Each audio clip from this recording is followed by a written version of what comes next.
Today, we're going to be learning card warp. It is generally a two-card routine, and it's a very impressive looking routine, but I just never really cared for it because it was simply a two-card routine. I like packet tricks, but this one always felt real gimmicky to me. It's like, here are these two cards that do the most amazing thing you've ever seen, but it's the two cards I bring out. So it just always, I don't know. It's a good trick. I just never bought into it that much. This I love. This is a full deck presentation. They apparently have a free choice. You're actually making a two-way force deck, and it works wonderful. Nothing feels better than opening a brand new deck of cards. Now, to use them, you got to break them in a little bit because they're slick and they're stiff, but they have a wonderful feel when they're brand new. When they get worn out, they're kind of sticky and they don't work as well. But there's a sweet spot right in the middle where they're just perfect. You want it to stay perfect as long as you can. But if you go too far, it seems like, I don't know if they absorb too much magic or just the magic gets a little wonky. So after a while, you got to put them away and get another deck. Eventually, you're going to end up with just a whole bunch of worn out cards. They're all mixed up, nothing particular. It's not a complete deck. It's not even the same deck. It's just a mixed up mess of cards. But these are the ones I've found that have, like I said, I don't know if they've absorbed too much magic or they just get wonky. So let's let you pick a card. Okay, you want that one? Okay. And we'll come down here. We'll find us another card. You want that one? Okay. Doesn't matter. We'll pick whichever ones you want. Put these cards out. Put the rest of the deck away because we're through with them. Now, these two, different backs, different front, different colors. You made good choices. What I'd like you to do is I want you to fold this one in half. If you were here, you would do that. Work with me. While you fold that one, fold this one in half. Now, take this, slide it in.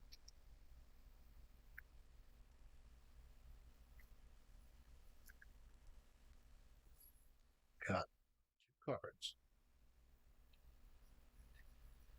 Right in here, the magic gets a little weird.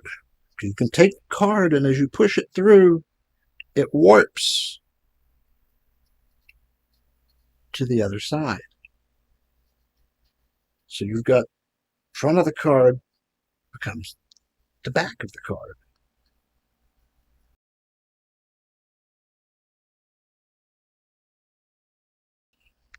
Again, so you take it, the front, push it through, and it switches.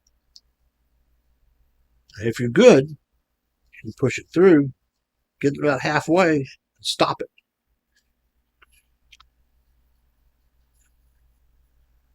Trap it half and half. You can see where the warp begins and ends. And if you're very careful, you get it halfway. You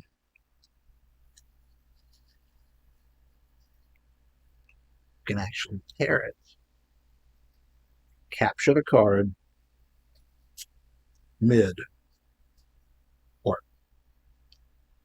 Got here and here.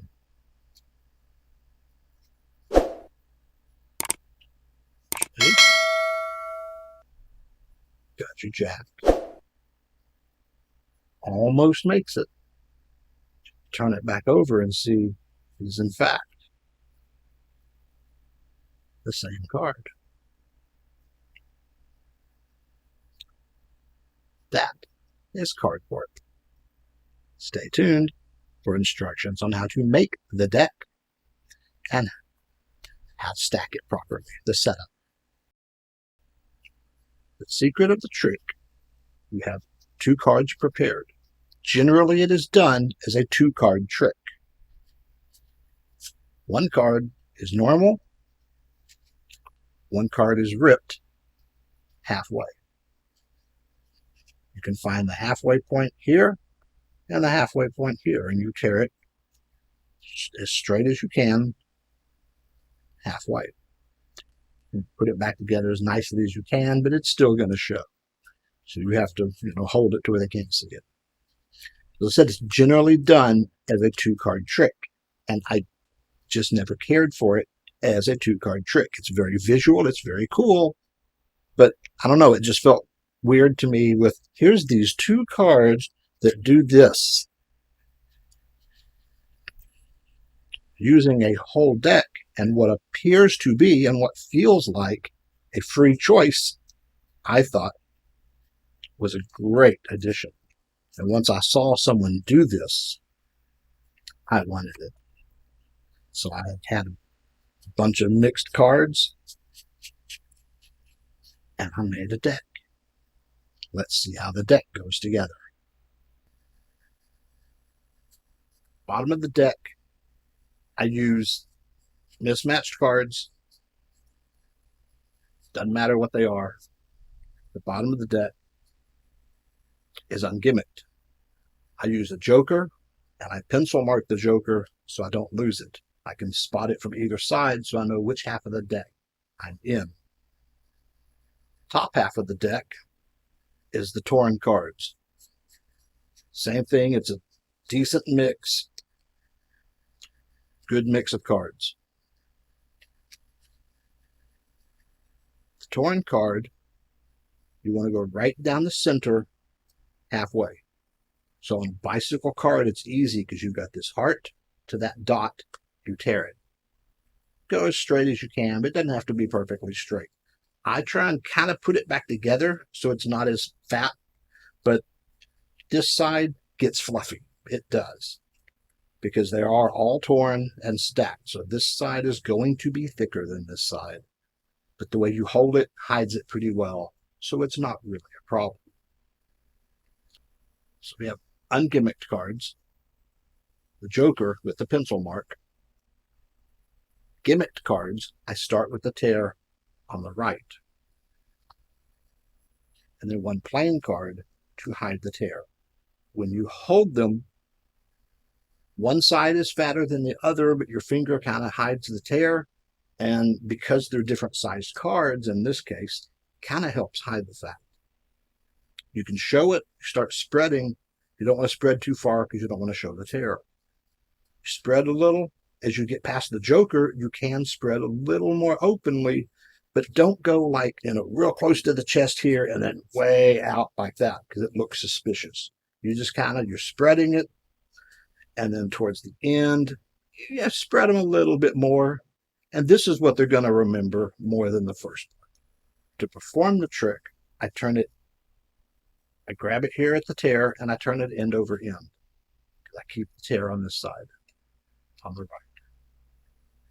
You start spreading these, and because they're not torn, you can spread, pretty well, and give them a free choice of this section. And they do have a free choice of this section.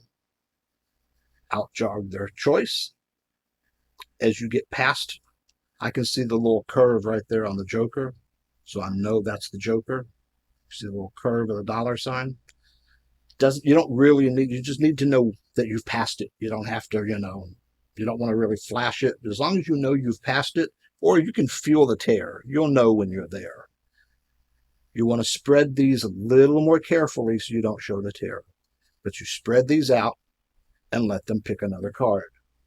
I like when they pick red and black, and I like when it's different backs. Does not always happen, and they'll usually go for the aces and the kings, seems like to me. But on the first one, you outjog it pretty far. The second one, you outjog it a little bit because you don't want to go past the tear. Bring it in, you start to square it up, and you pull these out, your finger, will block it.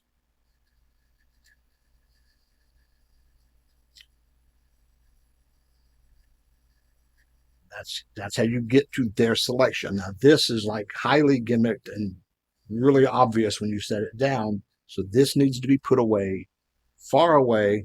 So I would go ahead and like set these down. Keep your finger blocking that tear and just put them back in the case. Not a problem. You just want to make sure you don't leave those out. Handling on this is pretty easy because your finger's on the tear. They won't see it.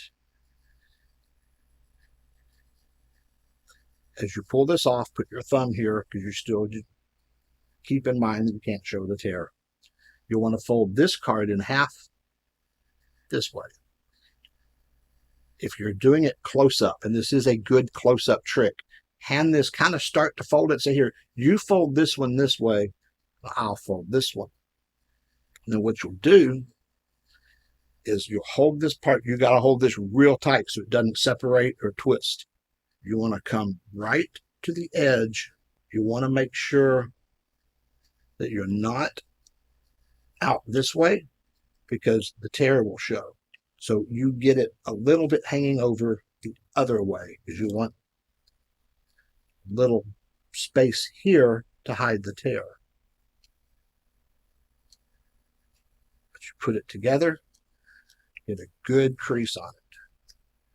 And if you hold it tight, you get a good straight. If you don't hold it tight, sometimes it'll spread and you'll have this part is straight and the corner's hanging out here. So you want to hold this part really tight. At the same time, they are doing this one. Okay, so when you take them back, you keep this one here, your fingers covering the tear. You take this card, you put it in, and what it looks like is you're just putting it in, and then you turn the cards.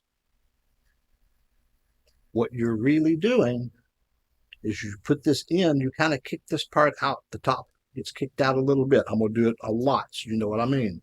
The top gets kicked out, and the card goes half and half. Now, see, this one didn't get torn quite all the way down, and that's going to be a problem. Which deck is this? Oh, yeah, this deck was harder to tell the halfway mark. So be very careful you get that, because you can't stop in the middle of it and fix it. The ungimmick card, slide it in, open that up a little so you're in this position. Don't come all the way down with it, because sometimes you'll see that the corners are like that. So leave it a little bit up. Open it, and as you open it, turn it kind of towards yourself to pull the card down to block it. Otherwise, you'll be in this position. You don't want to show that position. So it's folded to where this is down a little, or it's inserted rather. As you open it up, you'll kind of turn it. You've got to hide this whole part from them. Open it up. Now they can see it, and you reverse the fold.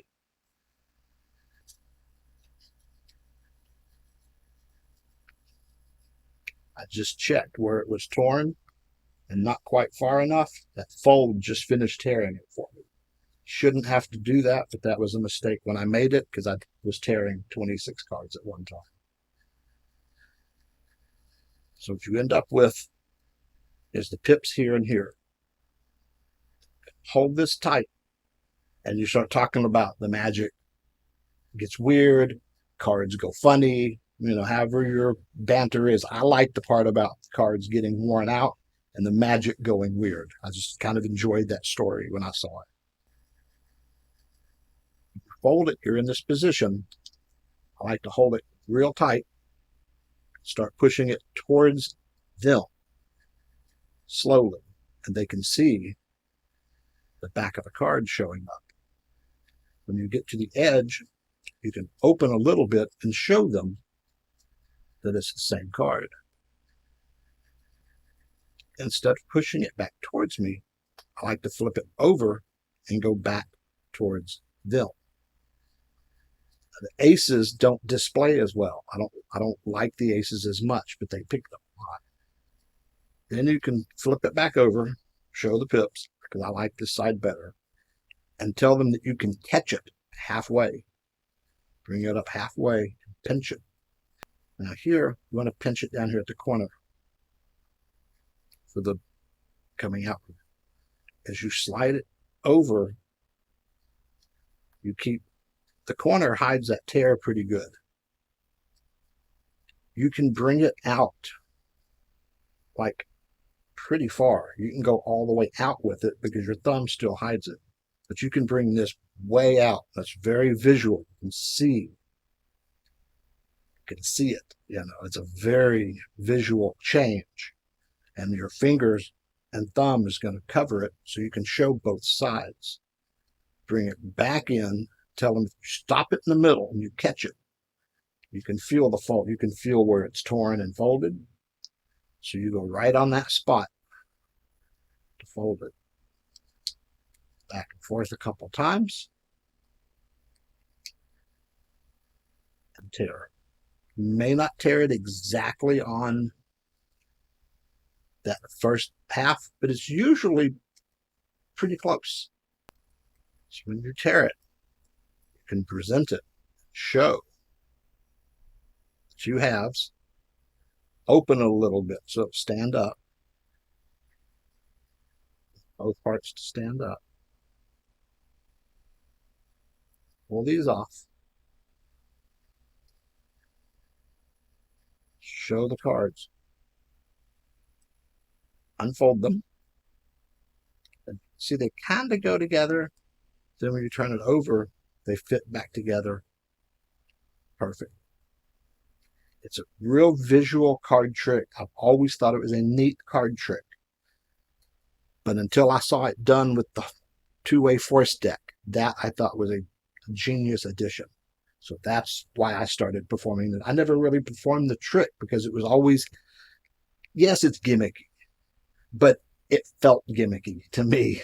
I do packet tricks that don't feel as gimmicky as this. Here are these two cards that I'm not going to show you. This one, you spread the deck. It looks fair. You come out and you're spreading the deck. They're picking cards. You spread down here. They pick a card. It looks and it feels very fair. They don't know it's torn. You know, all they know is they picked two cards, what they think is a free choice. But the two-way force deck, I thought, was just a genius way to do this. And the pattern about these are my worn-out cards, I just thought was a neat addition. I didn't come up with that routine, but I certainly borrowed it. I thought it was really good. For more detailed instructions and pictures, please visit the blog at FreeMagicFun.com. Keep practicing.